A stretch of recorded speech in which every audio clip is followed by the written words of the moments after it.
Então, o Tesouro do Bom Conselho é o texto com o qual trabalharemos hoje aqui de Sakyapandita. Eu destaquei uma parte porque nesse texto ele vai falar sobre a natureza dos sábios e a natureza dos tolos. E hoje eu destaquei a natureza dos tolos, né? Porque nós que estamos no samsara, nós somos esses tolos. Tolo é até é um termo técnico, realmente, que a gente vê em textos budistas. Às vezes é traduzido como tolo, às vezes como infantis. Aí vocês veem o que vocês preferem. Vocês preferem ser infantis ou vocês preferem ser tolos, né? Eu não sei também qual que eu prefiro para mim, mas nós que estamos no samsara, nós todos que ainda estamos presos na roda do samsara, no ciclo compulsório de reencarnação, renascimento, seja lá como queiram chamar, transmigração, somos todos tolos. Então, nesses versos aqui que veremos, nessas estrofes, ele vai falar muito sobre qual é o comportamento das pessoas no samsara. Isso tem muito a ver com aquela questão dos fatores mentais, né? Tem o vídeo no canal da apresentação que a Jane fez sobre os fatores mentais, e tem tudo a ver também com toda a tônica da literatura Lojong, né? Nós temos que reconhecer os estados mentais perturbados dentro de nós, as perturbações dentro de nós, e então buscar transformá-las. Mas também tem que tomar cuidado com as perturbações alheias também, né? Como que nós nos afetamos por essas perturbações alheias. Porque é quase como se fosse um vírus no sistema, né? Que vai se espalhando e tomando conta de tudo. Então, aqui ele começa. Pessoas más podem adquirir riqueza, mas então seu comportamento se degenera. Aquela velha história, né? A pessoa pensa, é uma mente bem do samsara isso. Todo mundo aqui já deve ter pensado que se eu ganhasse na loteria, eu resolveria todos os problemas da minha vida. Ou talvez não. Ou talvez eu apenas geraria mais problemas para mim. Porque junto com esse acumular, e como estamos atrelados a um senso de eu separado, uma das perturbações fundamentais presentes na mente de alguém que se vê, se percebe como um eu inerente, é a avareza, é a ganância. E a ganância está muito ligada a um medo de perder, né? A um medo de ser destituído. Então você vai concentrando coisas cada vez mais para si próprio. Então você pode dar poder para as pessoas, você pode dar riqueza para as pessoas, mas isso não necessariamente vai realmente torná-las pessoas boas. Se essas pessoas já agem de acordo com uma índole maléfica, se elas já têm a ganância guiando as suas ações. A solução, muitas vezes, ela é mental, cognitivo, espiritual, ela não é material. Então, não importa o quanto alguém tente reverter uma cachoeira, é bem sabido que ela só pode seguir para baixo. Então, se a nossa mente ela vai numa determinada direção, ela é como uma cachoeira que está indo para baixo, a não ser que a gente busque mudar esse fluxo. Tem um outro vídeo, agora eu nem lembro qual foi o estudo que a gente fez, talvez ainda tenha sido na época lá do Mahayana Sutralamkara de Maitreya. Aí a gente volta lá para 2022. Mas tem até um vídeo cujo título tá no canal.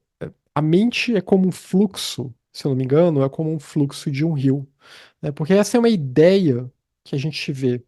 Não é à toa que a mente, muitas vezes, no budismo é chamada de fluxo mental, devido a esse senso de continuidade dos padrões, né? Como nós repetimos os nossos padrões de comportamento, os padrões de como vemos o mundo. Isso entra na questão dos chamados samskaras em sânscrito, que são as nossas tendências, né? As tendências formativas ou constitutivas do nosso senso de identidade. E que conforme a gente reforça essas tendências, a gente vai naquela direção.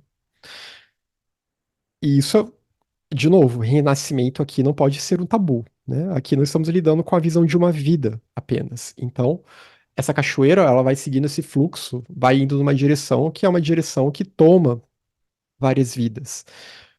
Todo esse processo, ele é muito complicado. E a gente tem realmente, é bom pensar que a transformação da mente é como tentar reverter o fluxo de uma cachoeira. porque é difícil mesmo. Uma pessoa pode levar vidas e vidas, calpas e calpas, às vezes para corrigir um defeito na mente dela. Algumas pessoas vão passar por processos de milhares de anos, tendo que lidar com aquele mesmo defeito, aquele mesmo obstáculo, aquela mesma questão que se repete e que está atrapalhando ela no seu caminhar espiritual. Então, é realmente tem que concentrar muita energia, tem que fazer uma mudança muito grande para que seja possível reverter esse fluxo, né? Mudar esse curso desse rio, para que essa cachoeira não vá mais desembocar naquela mesma direção.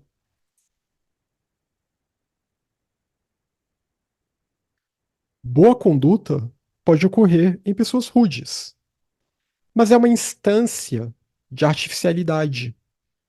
O vidro pode ser colorido para parecer uma joia, mas quando ele toca a água, a sua cor verdadeiramente aparece. Então, uma pessoa ela pode ter uma boa conduta, né? E essa boa conduta ela pode ocorrer em pessoas rudes. Uma pessoa rude aqui é uma pessoa que tem essa rudeza na mente dela. Não é aquela pessoa que é rude sem querer, às vezes, mas é aquela pessoa que realmente ela tem uma raiva incrustada de uma forma bem contundente no seu fluxo mental. Então, ela já age em relação aos outros de uma maneira agressiva, né? E aí, de novo, vem raiva, medo, ressentimento, tudo junto, né? Os kleshas, as perturbações, elas nunca agem sozinhas, elas estão sempre unidas, né? É um nó, realmente, é um emaranhado. E uma leva a outra, porque são todos interdependentes também, né? Como tudo é interdependente, né? Tudo é vazio de existência inerente, logo, tudo é interdependente. Então, o vidro ele pode ser colorido para parecer uma joia, mas quando ele toca a água, a sua cor verdadeira vai aparecer da mesma forma que uma pessoa que artificialmente começa a agir de uma forma compassiva, generosa, mas se isso não está naquela mente, ela é como esse vidro. Uma hora, a sua verdadeira índole transparece, aparece, né? E aqui, então, o que está sendo dito é que a ideia, quando a gente se aproxima dessa literatura Lojong, quando a gente se aproxima dos textos Mahayana, a ideia não é que a gente comece a tentar agir de uma forma artificial. Isso deve ser natural em nós, né? Deve haver sinceridade. Não adianta eu querer ser bonzinho aos olhos dos outros, se essa bondade não está realmente dentro de mim.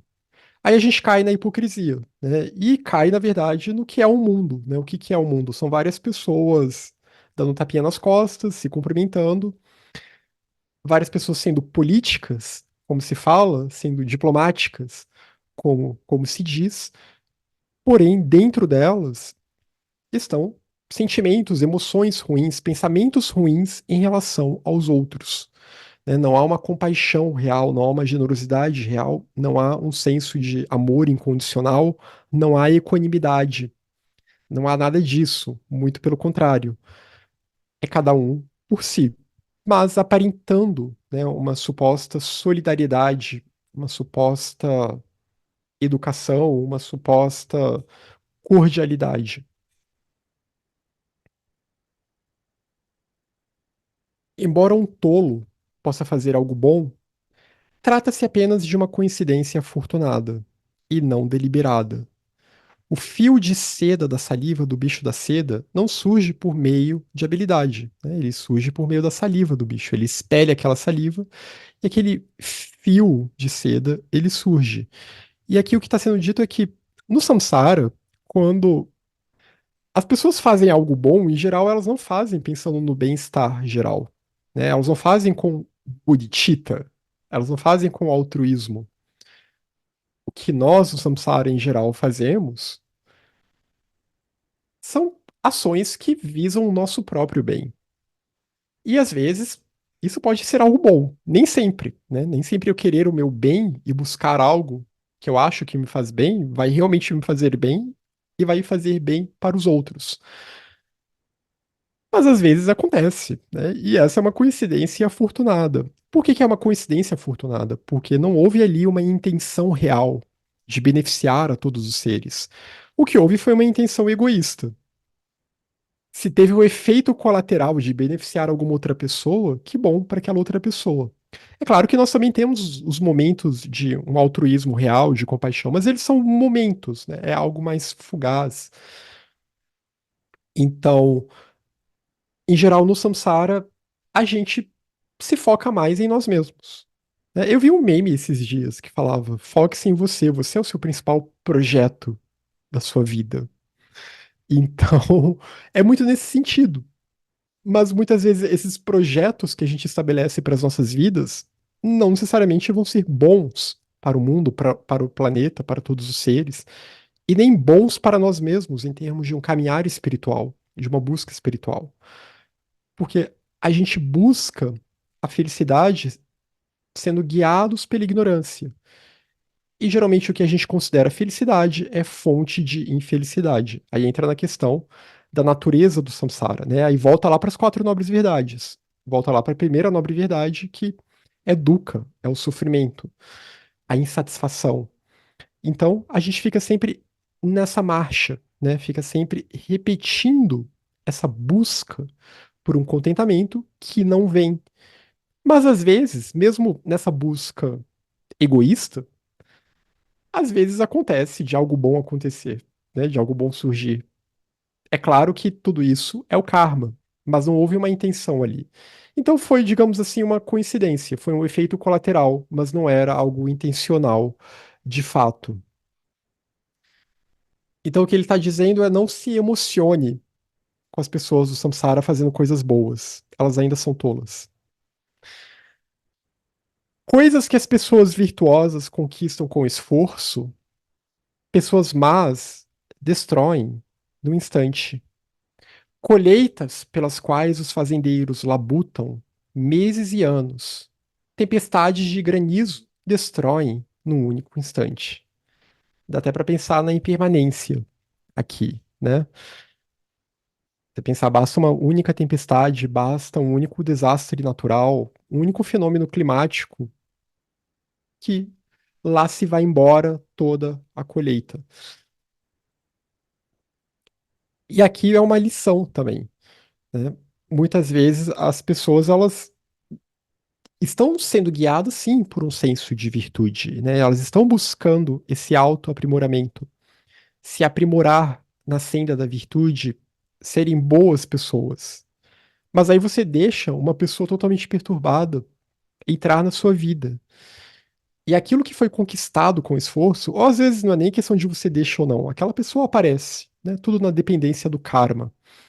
Então, a pessoa aparece e tudo aquilo se perde, porque ela te desencaminhou de alguma forma. Isso tem a ver com aquilo que a gente vê muito enfatizado nos textos budistas, né? Que é aquele cuidado com as companhias que a gente tem que ter. Cuidado com as pessoas que aparecem prometendo coisas. A gente vai entrar nessa questão mais adiante nesse texto, que até vai entrar numa lenda hindu também. Mas então, tomar esse devido cuidado com pessoas que, na verdade, podem te fazer tudo a perder. Basta um único momento. Lembra do Shantideva no Guia do Estilo de Vida do Bodhisattva? Basta um único momento de raiva para que eras de coleção de mérito ao longo das suas várias vidas sejam totalmente queimadas, né? Para que você bote a perder todo o seu mérito. Porque a depender do que você vai fazer, guiado por essa raiva, realmente pode ser algo grave. E todo aquele mérito que foi sendo conquistado devagar, vagarosamente, ele é queimado na conta kármica. É realmente como uma tempestade, né? Uma tempestade de granizo.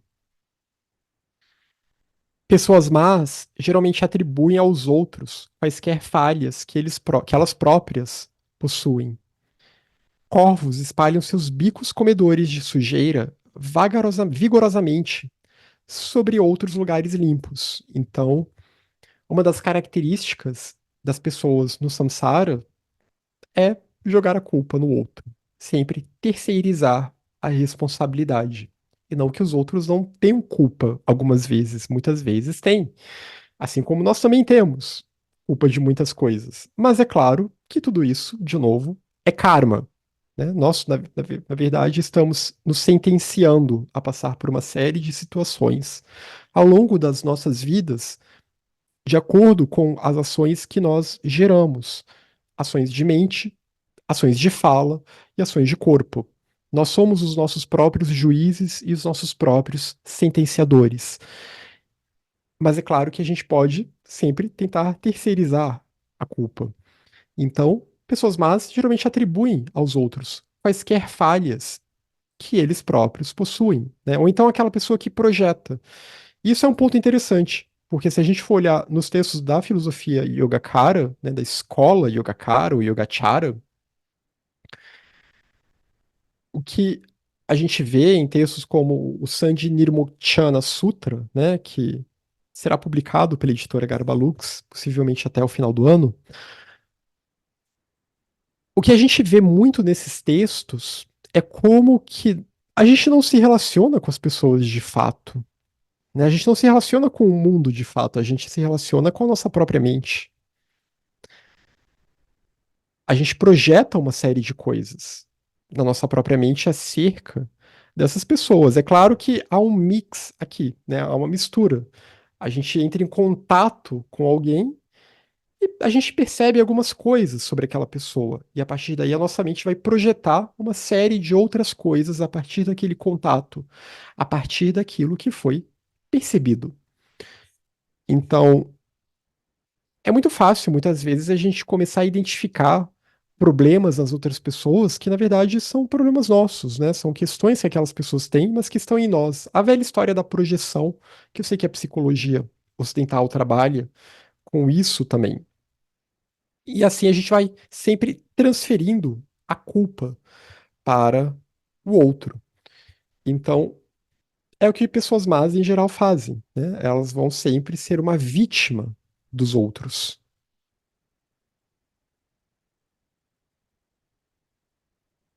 Quando responsabilidades são dadas a um tolo, as coisas se deterioram e depois pioram ainda mais. A gente viu um parecido na última reunião. Dizem que porque uma raposa foi nomeada rei, ela atormentou seus seguidores e acabou morta. Então, quando você dá responsabilidades a alguém que não está preparado, é claro que aí vai ter muito a ver com questões monásticas, por exemplo, né, no monastério, quem tem responsabilidade por alguma tarefa, ou até mesmo quem tem responsabilidade sobre o poder do Tibete e da Mongólia, porque a escola Sakya, ela teve momentos, né, personagens aí como Sakya Pandita, Pagspa, eles atuaram também nesse campo político das relações da Mongólia e do Tibete, né? Isso culmina com o período quando a Mongólia, digamos assim, se converte ao budismo, um dos descendentes do Gengis Khan. E aí, a partir daí, o budismo começa a ter um peso na Mongólia e, consequentemente, também vai influenciar até o governo do Tibete, né? Que vai ser, de certa forma, dominado pela Mongólia naquele período. Então, quando essas responsabilidades são dadas a alguém que não está apto para elas, as coisas naturalmente vão se deteriorar e depois pioram ainda mais. Dizem que porque uma raposa foi nomeada rei, ela atormentou seus seguidores e acabou morta.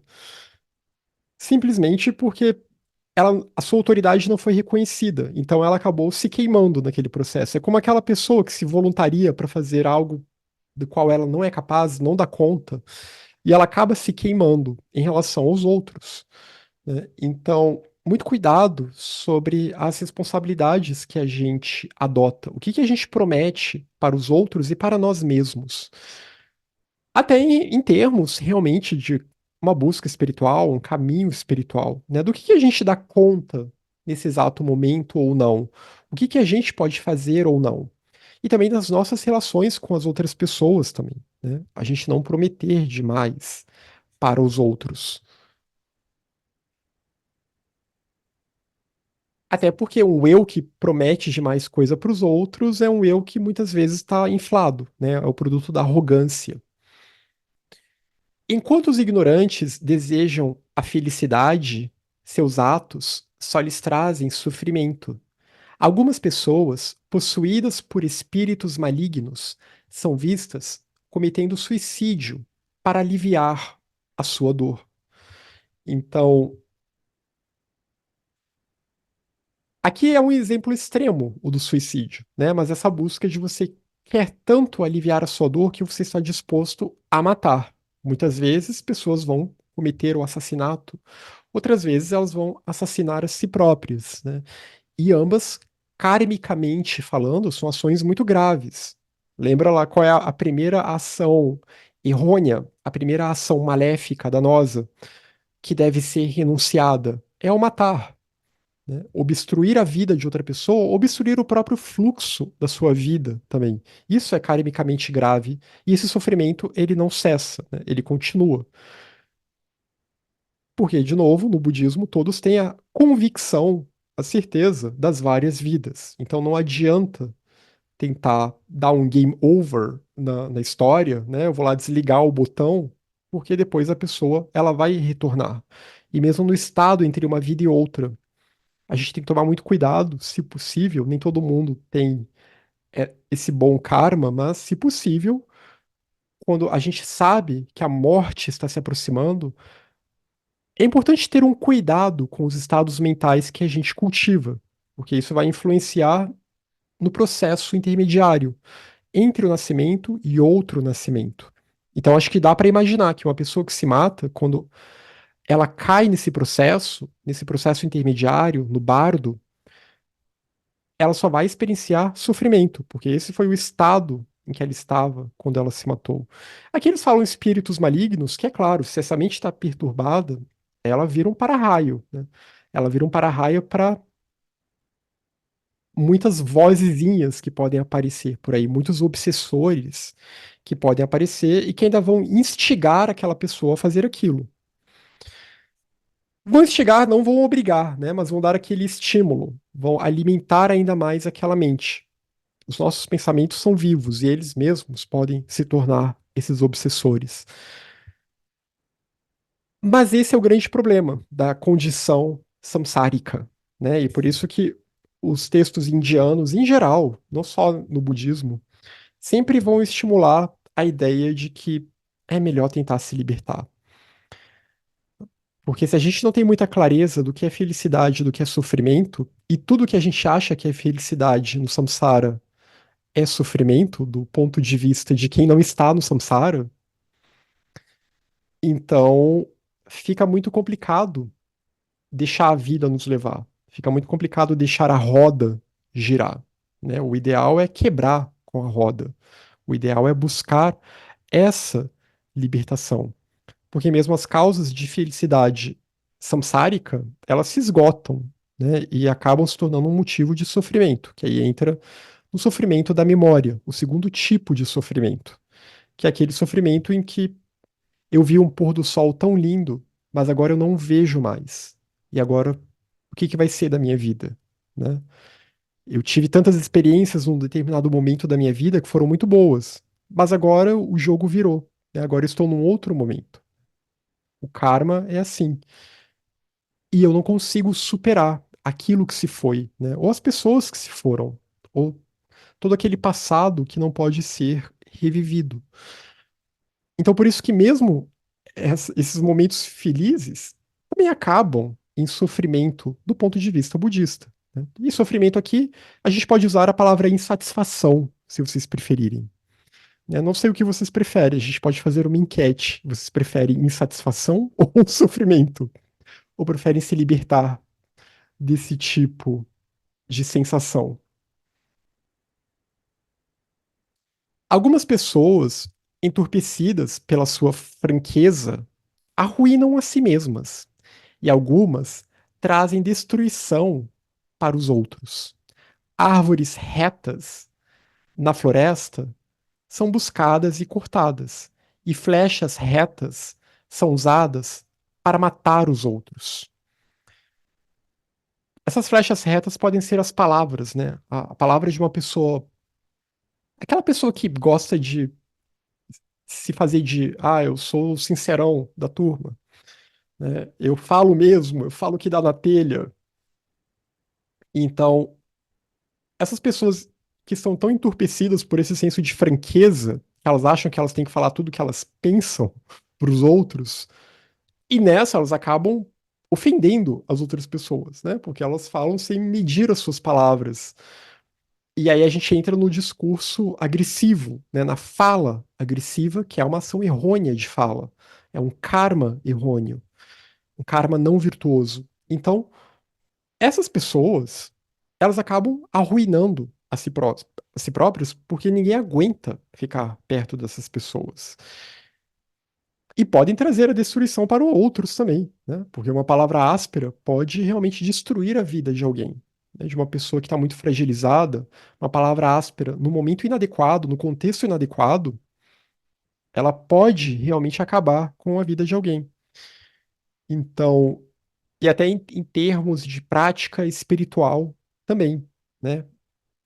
Você vai conhecer budistas e aí todas as pessoas que você conhece só tem esse tipo de franqueza bizarra, né? Esse tipo de franqueza agressiva, porque elas acham que essa é uma atitude adequada para um budista. A gente vê isso muito, né, nos debatedores de internet, etc., desses meios. E aí a pessoa pensa, se esses são os frutos da árvore, eu não quero saber dessa árvore, né? Então, é melhor cortar essa árvore, porque a gente julga as árvores pelos frutos. Isso é muito natural. Então, se tem pessoas que se dizem budistas, e obviamente isso não é um budista de verdade, um budista de verdade é um bodhisattva, todo o resto de nós é só tentando se aproximar desse estilo de vida, mas o fato é, se a pessoa se diz budista e ela cai nesse tipo de atitude, ela inclusive está atrapalhando na propagação do Dharma. Ela, na verdade, está desencaminhando pessoas, né? Que as pessoas avaliam e pensam, eu não quero estar no meio dessa gente. Então, esse cuidado que a gente tem que ter em medir as nossas palavras, realmente, né? Em buscar um senso de moderação. Não ser nem muito exagerado na bondade, né? No jeito gentil de falar, mas também não ser esse tipo de franqueza agressiva. Buscar a moderação e saber os contextos adequados de como se portar. Isso é muito importante. Pode parecer só uma questãozinha social, mas até mesmo para quem busca um caminho espiritual e para quem se coloca numa posição de divulgar esses ensinamentos, né? Porque você se torna um representante do ensinamento. E aí, de novo, vão julgar as árvores pelos frutos, né? Isso tem a ver com a paramita Shila, com a paramita da ética ou harmonia, né? Como também se traduz, que é o cuidado com a ação da fala, né? Você renunciar ações de fala que sejam agressivas, que gerem discórdia, renunciar à mentira e renunciar à tagarelice também. Ignorar sempre os interesses dos outros é se comportar da mesma forma que o gado. Não é possível, até mesmo para os animais, somente viver em busca da própria comida e bebida. Então, nem os animais ficam comendo e bebendo o tempo inteiro. Coitados, eles têm seus sofrimentos, estão aprisionados pelos instintos. Mas o ser humano, principalmente, alguém que alcançou a preciosa vida humana, que, como os textos sempre falam, é tão difícil de obter e tão fácil de perder. Então, ignorar sempre os interesses dos outros e agir como um gado, como alguém que só fica pastando o dia inteiro, é realmente desperdiçar essa oportunidade. Porque a vida humana é a vida que pode levar à libertação do samsara. É na vida humana que nós temos a constituição física para isso, né? Porque afinal, o ser humano, a humanidade, como a gente chama neste planeta, nessa cadeia planetária, enfim, ela realmente é o ápice nesse sentido, né? Não que os humanos normais, nós humanos normais, sejamos grande coisa, mas a humanidade, o antropos, é esse grande ápice da manifestação cósmica. que pode alcançar realmente estados muito elevados. E se a gente não aproveita isso, a gente fica como gado, né? Como um animal que está sempre lá no pasto, aí bebe um pouquinho, aí come lá do capim, esperando o abate. Porque infelizmente é isso que acontece nesse mundo em que humanos, infelizmente, comem carne, né? Esperando o abate do Senhor da Morte. Então, não ser como esse gado e tentar ser humano, de fato, no sentido de realmente tentar aproveitar as potencialidades que a vida humana nos dá, que estão muito além de somente viver em prol das experiências sensórias, né? Mas ser capaz de domar a mente e domando a mente de desenvolver a sabedoria, de perceber qual é a realidade, porque essa é uma potencialidade humana, né? Tornar-se Buda é o ápice de um ser humano. O ser humano que não virou Buda é um fracassado, ou seja, toda a humanidade.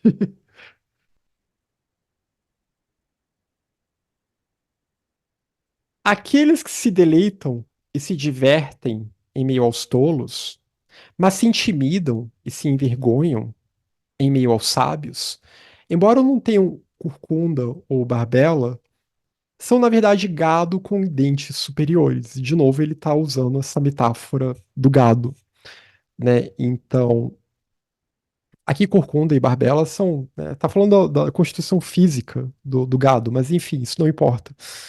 A questão é que a pessoa que se deleita, se diverte, em meio às distrações, né, as distrações da vida, do mundo, e apenas faz isso. Mas aí quando ela está na presença dos sábios, ela se intimida, ela tem medo, né? É muito aquele sentido, ela sente vergonha, ela sente medo, e ela não se abre para uma vida espiritual, para uma interiorização. Ela também não é muito diferente do gado, porque ela é um gado com dentes humanos, com marcada dentária humana, mas ela de fato continua apenas buscando a sua gratificação dos sentidos, né? E buscando aquilo que suscita sensações boas nelas, né? Essa ideia do gado que você vai seguindo os outros, né? Ah, os outros estão me divertindo, me fazem me sentir bem, me dão emoções, estados mentais que me engajam naquela companhia. Então você vai, segue a manada, né? Segue a massa. E já num caminho de interiorização, numa senda espiritual, é necessário, opa, peraí, né? Por que eu estou seguindo essas pessoas? Por que que eu estou me deleitando e me divertindo com essas pessoas? Né? Será que vale a pena? Será que eu estou. Aí tem que usar o discernimento, né? Será que eu estou no caminho certo? Então, tomar esse cuidado e não se envergonhar e não se intimidar, uma vez que se tem contato, né? Que há o contato com esse tipo de ensinamento.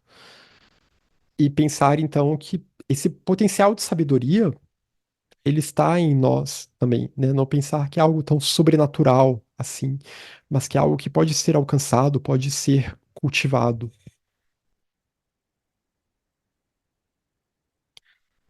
Aqueles que correm por aí buscando comida e bebida, mas fogem quando recebem tarefas importantes, mesmo que possam contar histórias e divertir os outros, são apenas cachorros velhos, sem rabos.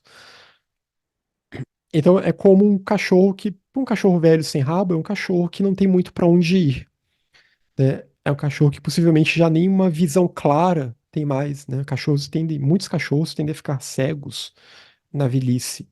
Então, é como a pessoa, ela corre por aí, só atrás de comida e de bebida, e aqui a gente pode pensar em termos das gratificações em geral do samsara, né? O que vai alimentando essa nossa busca por experiências transitórias, experiências samsáricas. Mas quando se trata de uma tarefa importante, quando se trata, por exemplo, de tentar meditar todo dia, aí eu não posso. Estou muito ocupado. Aí não dá, não tenho tempo, né? Quando se trata de pegar alguns minutos do dia para ler algum ensinamento, estudar um pouco esses ensinamentos, não tenho tempo, não posso. Então, esse desperdício, né? Esse desperdício do tempo que tem a ver com a paramita dhyana, né? É a falta da plena atenção. Porque a plena atenção não é só eu sentar para meditar e focar na respiração. A plena atenção, ela envolve eu estar atento ao que deve ser feito, ao que não deve ser feito, né, em relação às metas que eu estabeleço para mim. É eu estar atento, então, se eu estou seguindo aquela rotina que eu me propus seguir, né, minimamente. Isso tem muito a ver com essa paramita. E se está me faltando atenção, né? E nesse caso, realmente está faltando atenção. E a gente tem esses momentos na vida, né? Que realmente tem momentos que a gente começa a arranjar desculpas até que a gente percebe que está arranjando desculpas realmente para não ter a dedicação mínima, né, ao Dharma.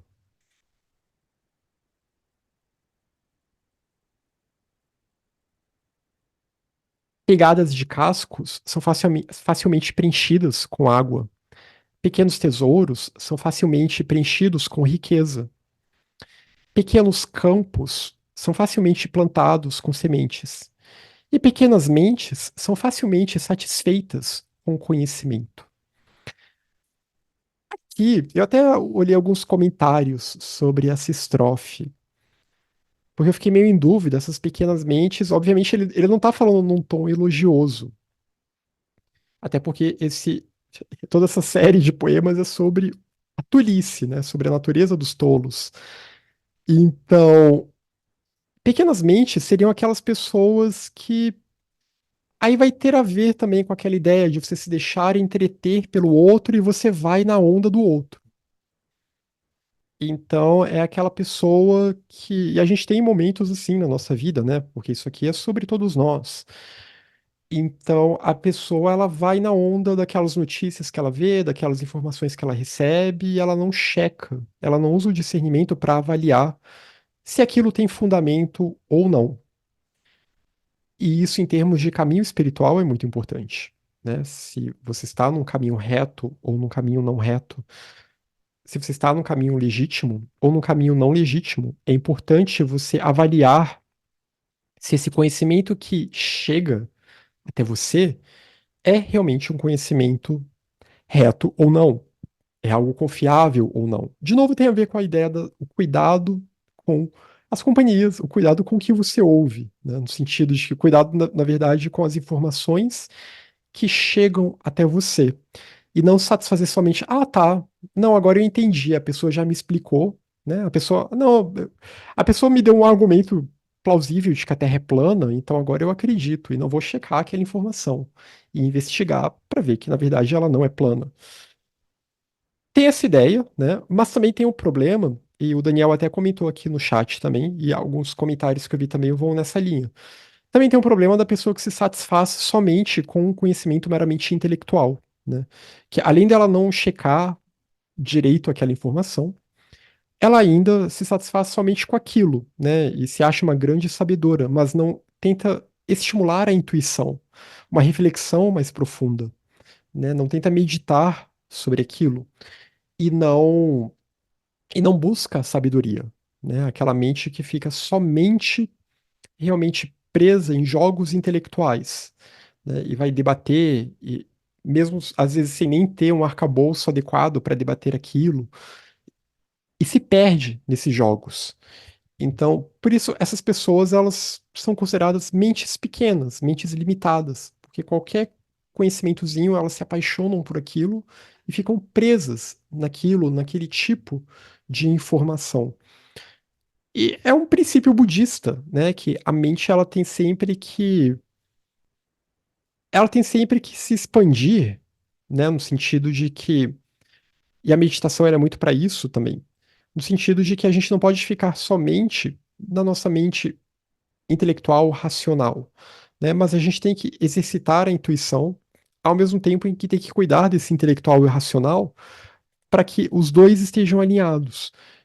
Por isso que se fala tanto na importância dos dois tipos de meditação, né? Shamatha, para eu estabilizar a minha mente, estabilizar o fluxo de pensamentos, e Vipassana, porque agora com esse fluxo estabilizado, eu consigo ter uma reflexão mais aprofundada, e uma reflexão que pode ser guiada pela intuição, né? Se eu consigo ativar a intuição, aí eu consigo penetrar de uma forma profunda naquele tópico de meditação e consigo ter uma compreensão profunda, e uma compreensão que transforme, né, que realmente transforme a nossa mente.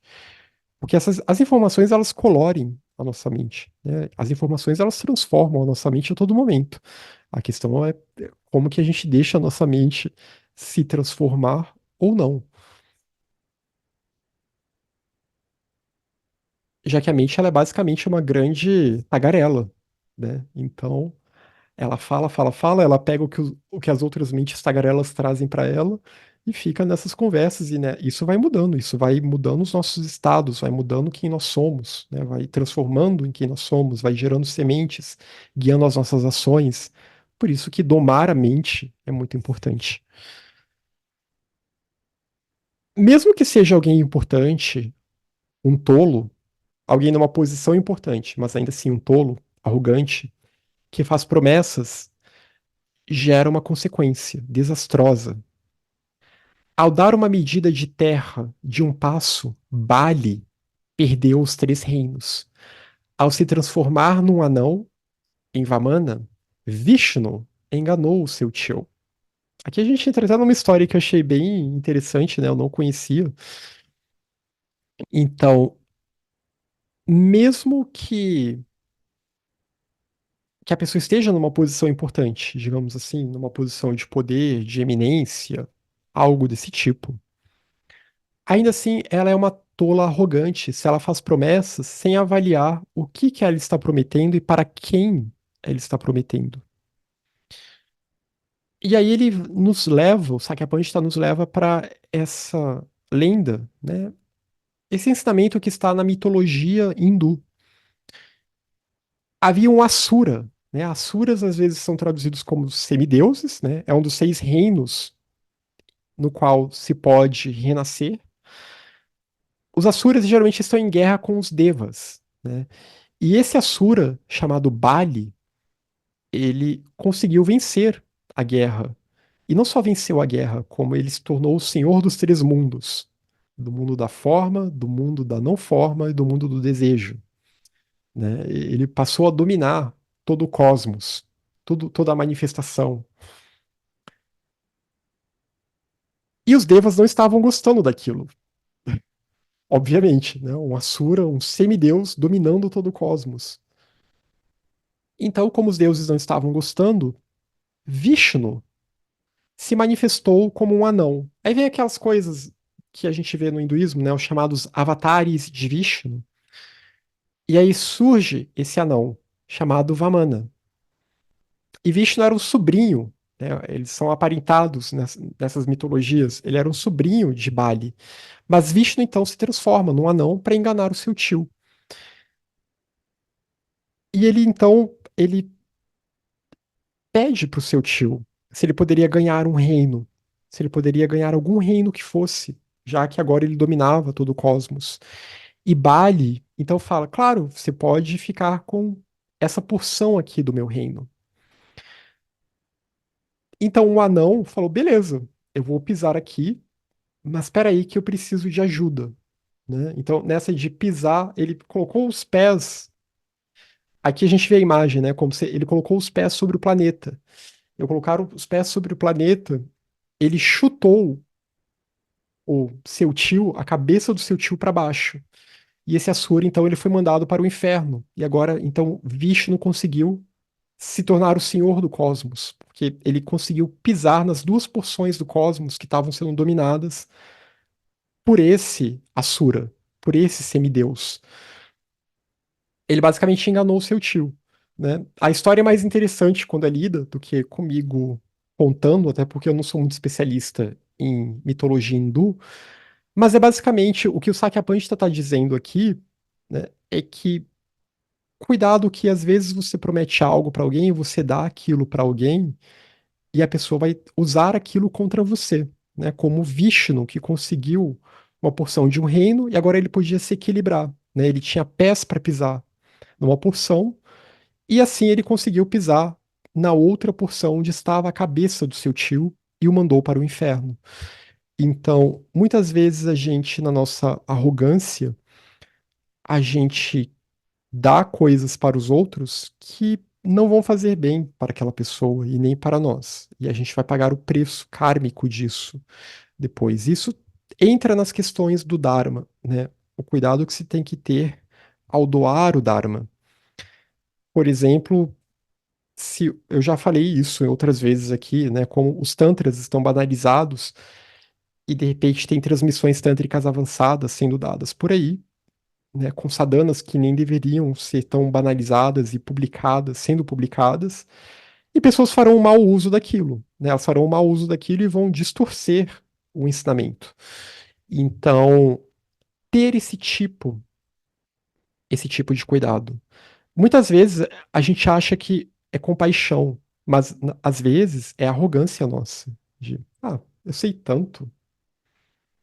Aquela pessoa, então, ela quer, eu vou dar isso para ela, né?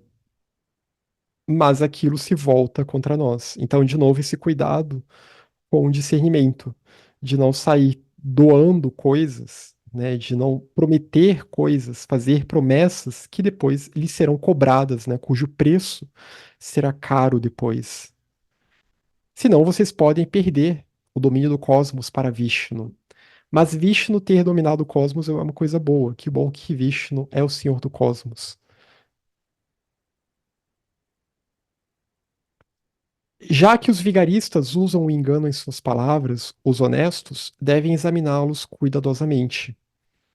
Então, pessoas de mente pequena, com malícia em seus corações, dão sinais de suas intenções antes de causar danos. Eu acho que todo mundo já passou por isso na vida, né? Você vê uma pessoa te contatando ou falando contigo, e às vezes a gente percebe quando as pessoas estão com uma intenção meio ruim, né? As pessoas muitas vezes se denunciam nos seus gestos, no seu olhar, né? Bate aquela intuição. E aquela coisa, você bate aquela intuição, isso tem a ver também com essa anterior aqui, né? Não prometa algo para alguém que lhe pediu algo, nem dê algo, enfim, nem vai na onda de outra pessoa, se você sente que tem alguma coisa errada ali.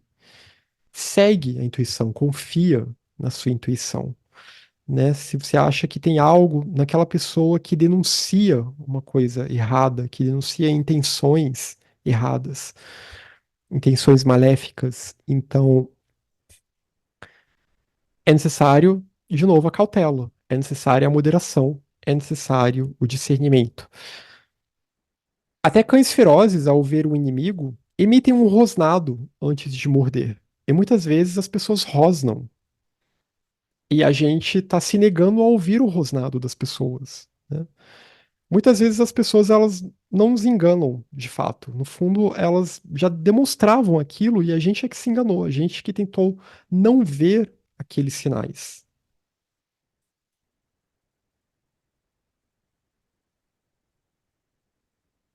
Pessoas mal treinadas têm desdém especial por aqueles que são devidamente educados. Em algumas ilhas, aqueles sem bócio são criticados pelos que têm.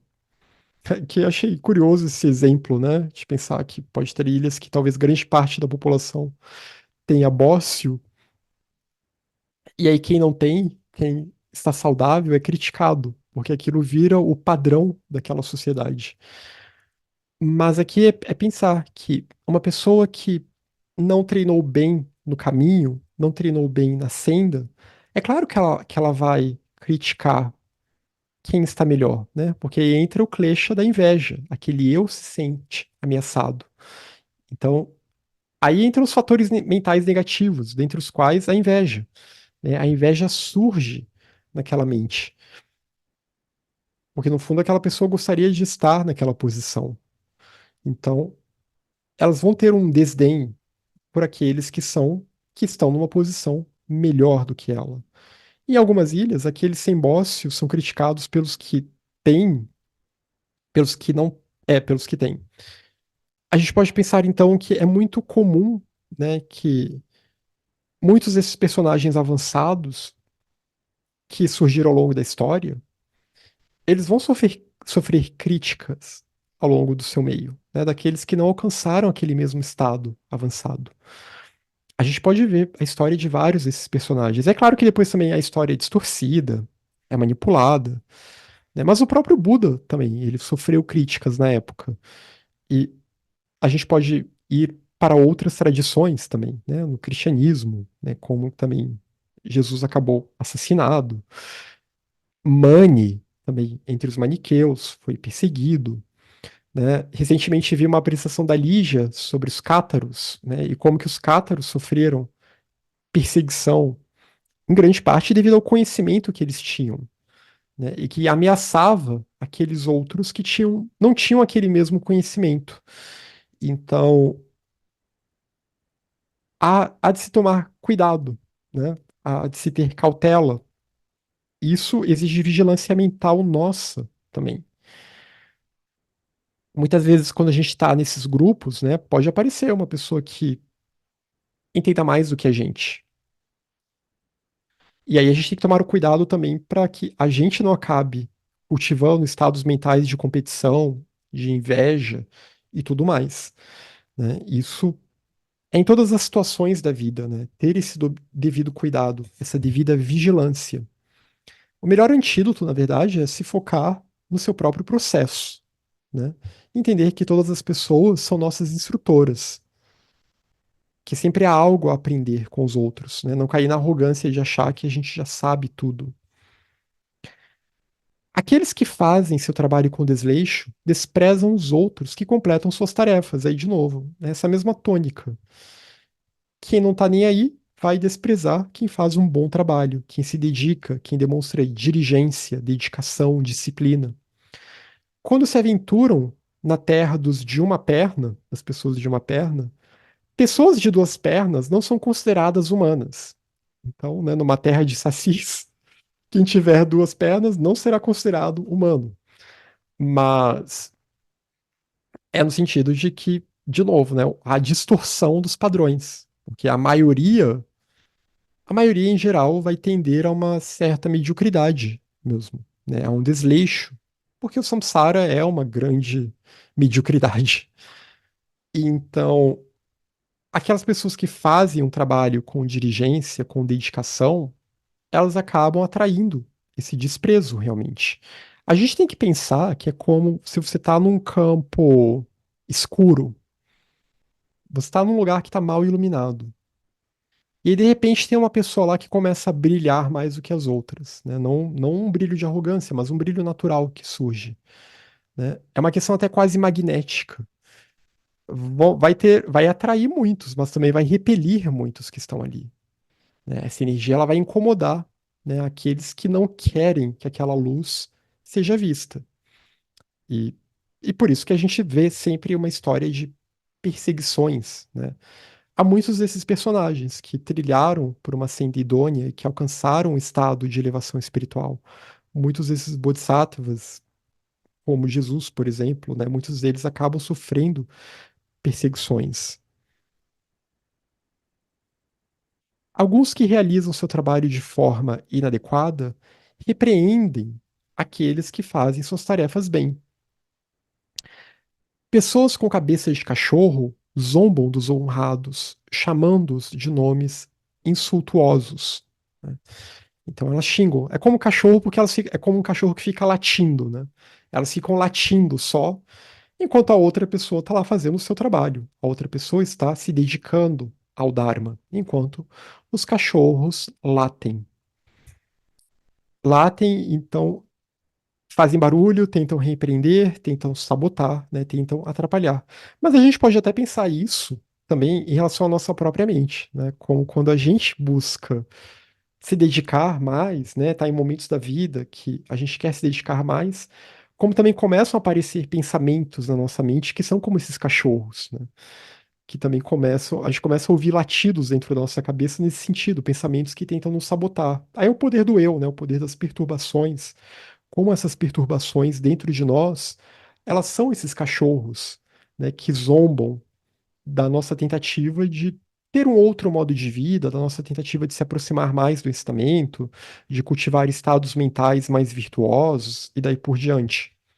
Então, tomar o cuidado, né, com esse barulho que surge e não dar atenção a esse barulho.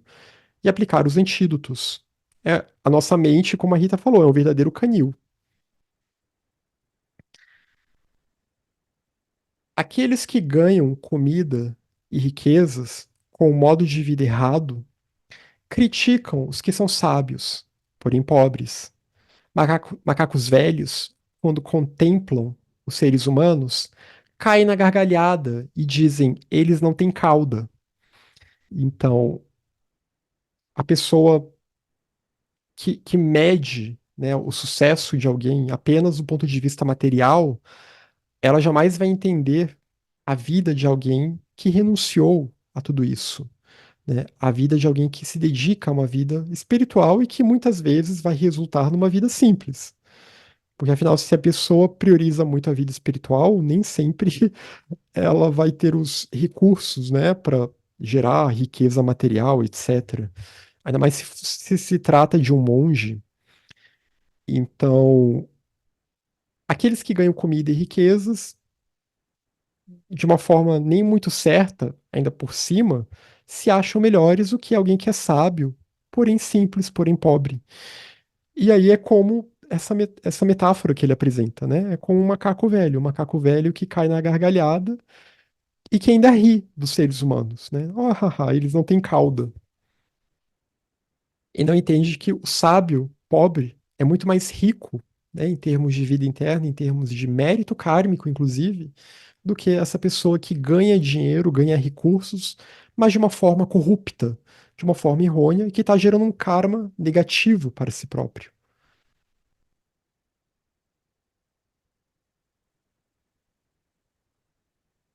As marcas de um tolo são não saber distinguir o bem do mal, ingratidão, indiferença às biografias dos iluminados, compreender as coisas, mas persistir com perguntas, covardia e seguir os outros cegamente. Então, vamos cada uma dessas marcas aqui. O não saber distinguir o bem do mal, né? Não saber a diferença entre o que é produtivo, o que conduz para a senda da libertação e o que contribui para o aprisionamento no samsara. Não ter esse tipo de discernimento que é essencial no caminho, né? É necessário ter viveka em sânscrito, ter esse discernimento para saber o que deve ser cultivado e o que deve ser abandonado. Aí entra naquela questão, né, das ações virtuosas, das ações não virtuosas, que tudo isso é sintetizado pela paramita, pela perfeição da ética, né, uma perfeição da harmonia, por Shila.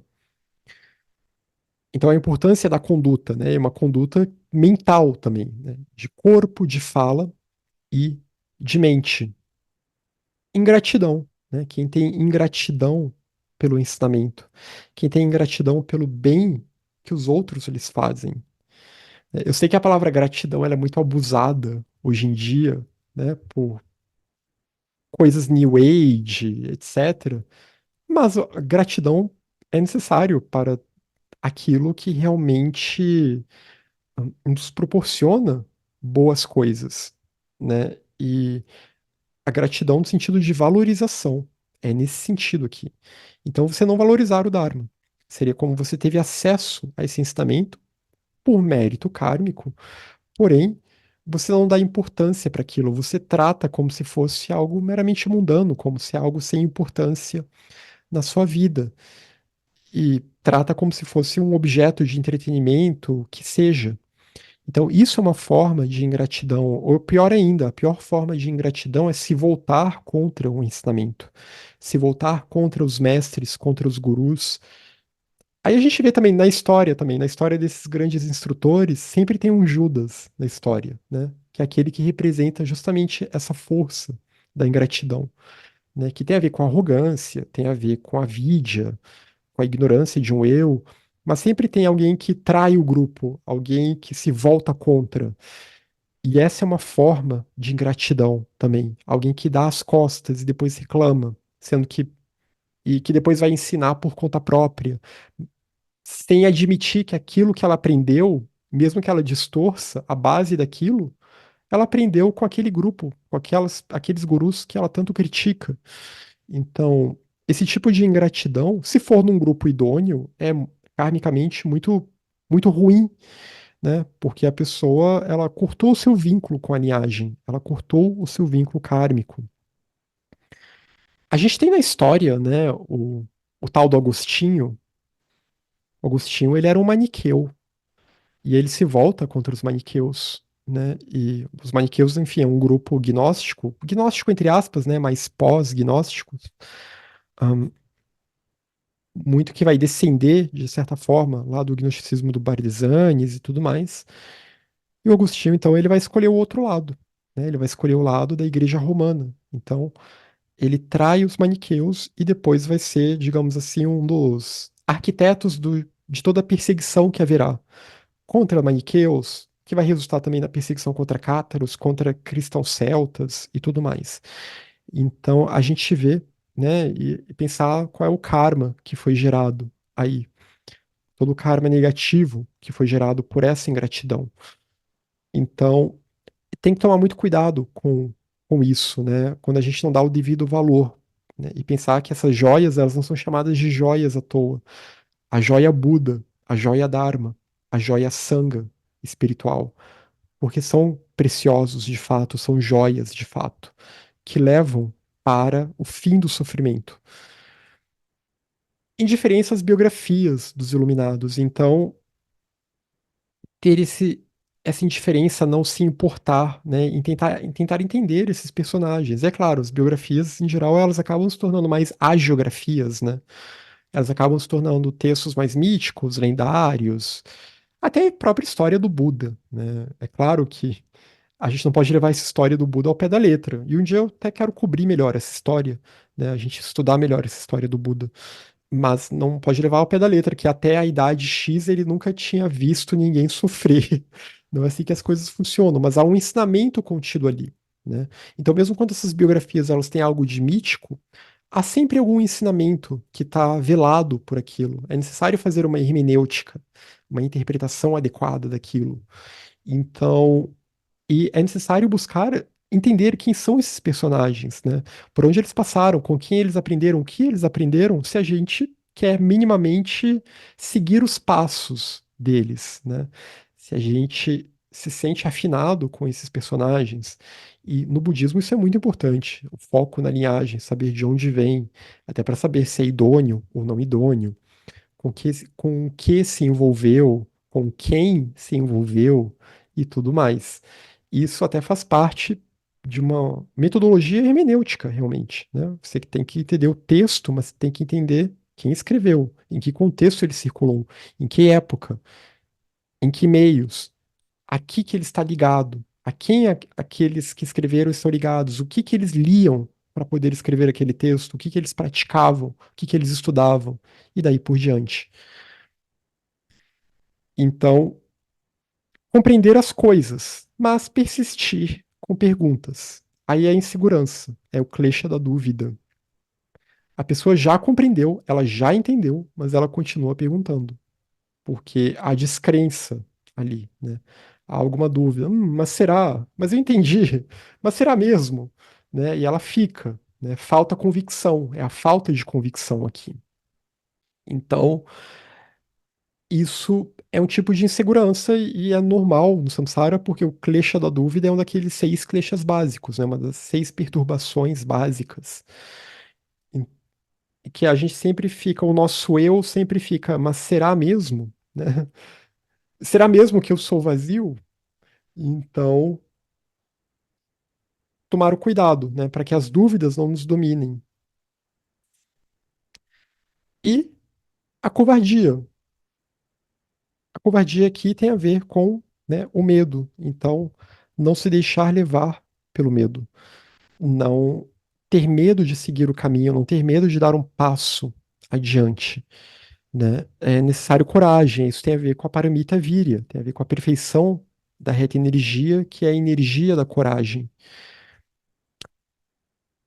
É necessário ter ímpeto, né? Que também é um antídoto. Ímpeto, coragem, entusiasmo, virya, tudo isso é um antídoto para a covardia. Que a pessoa que se acovarda também muitas vezes cai na autopiedade. E aí, de novo, é um eu lá que está tentando se defender. e seguir os outros cegamente. Já que eu acho que a tônica de hoje foi muito essa questão, né? O cuidado com o discernimento. Não ser gado, não ser um macaco, não ser um cachorro. Não ser que nenhum animal, né? Que segue a isca e vai seguindo o outro, vai na onda dos outros. Não, não seguir os outros cegamente, mas buscar ter uma reta visão, né? Buscar abrir os olhos, buscar ouvir, ver. Então, isso é muito importante. É importante que sempre no caminho a gente tenha esse senso de discernimento e de reflexão, né?